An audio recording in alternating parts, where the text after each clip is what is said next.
It had been a long, dull day at work. James fumbled for his keys in the pouring rain, dropping a few dollars from his pocket in the process. Didn't matter. He just wanted to get inside and get some well-deserved rest, even though he knew sleep would only evade him. Sleep. The word seemed foreign to him. Otherwise, even, how long had it been? 3 days? He couldn't keep this up. He needed to sleep, but he knew as soon as his head felt in the soft embrace of his pillow and his eyelids closed over his bloodshot eyes, his fatigue would leave him.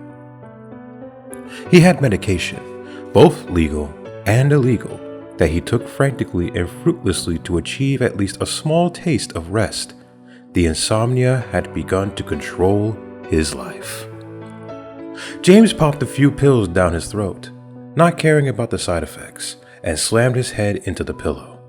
His eyes closed and he plunged into the inky darkness. His mind refused to empty itself. He tried to concentrate, to forget about the real world and slip away into the darkness, but he couldn't. He suddenly had the urge to watch some TV, to go get something to eat. Had he forgotten to brush his teeth? Yes, he did. James drug himself out of his bed and shoveled hazily into the bathroom. He lazily dragged the red electric toothbrush over his teeth and then rinsed in the sink. As he looked up into the mirror, he stared into his reflection. A scruffy and uneven beard had begun to sprout up on his face. He didn't like it. James whirled around to locate his razor. Had he misplaced it? It wasn't in the shower where he usually kept it.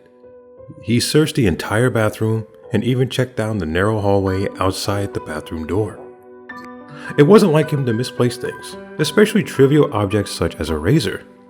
James believed in the simple philosophy of a place for everything, and everything in its place. He scratched his head, went back into the bathroom, and gasped. He wasn't sure exactly why he gasped, or why he was startled by what he saw. The razor that he had been searching for had been on the sink the entire time. Or had they? No, he thought. It hadn't been there. I would have seen it. I should have seen it. Shrugging it off, James decided he didn't have the patience to shave anyway. What he did need, however, was a nice, hot shower. That would surely help him to relax, to clear his mind. The water was soothing, if not completely intoxicating. James closed his eyes and experienced the closest thing to sleep he had achieved in the past 3 days. The water kissed the tip of his nose as he slowly began to drift off. Just as he began to lose himself, the water became warmer. Not a substantial change in the temperature by any means, just a tad hotter than it should have been. James paid no attention to it. He just figured that it was some kind of faulty plumbing. Besides, he was too far relaxed to open his eyes now. He then heard an ever so subtle squeaking of the knob that controls the temperature of the water, followed by the intense burning of the hot water ricocheting off of his unsuspected face. He cursed and flung himself back, desperately reaching for the knob to turn the smoldering water off. The knob had been turned all the way to the side label where the bright red letter H. Insomnia was a bitch. That was no question. A fickle, uncaring, heartless bitch. James was confused and disoriented, and his face had been slightly burned by the scalding water. After he had got dressed, he glanced at the bedside clock. It read 3:22 a.m. Realizing that there was no way for him to get any sleep, James went back into the bathroom and stared into the mirror once again.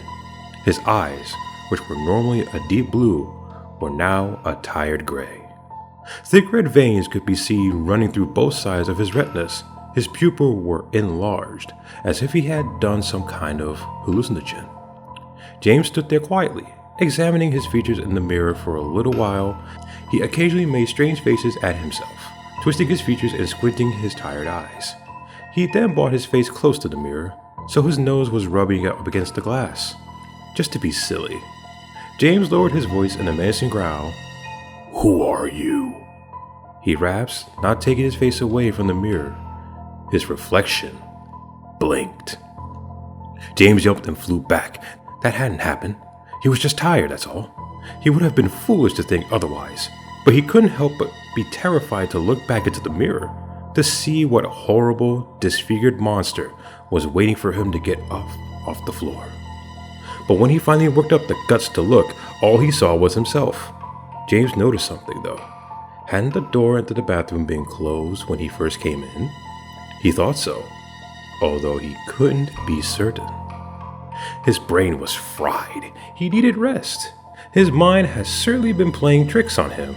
As he turned his back to the mirror, he heard a noise, a scratching sound, coming from directly behind him, the sound resembling the screeching of nails on a chalkboard.